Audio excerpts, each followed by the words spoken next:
Yung bilog, yun ang isang transmission antenna, microwave antenna. Yun yung para siyang nagiging trunk or backhaul or transport ng isang site.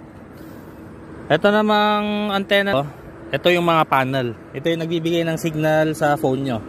Parang siya yung nagbabato ng power, transmit receive nya papunta dun sa mga phone nyo na UE, tinatawag na user equipment, yung sa mga phone nyo. Tapos ito yung remote radio unit, dyan nagagaling yung binabatong signal. Yan.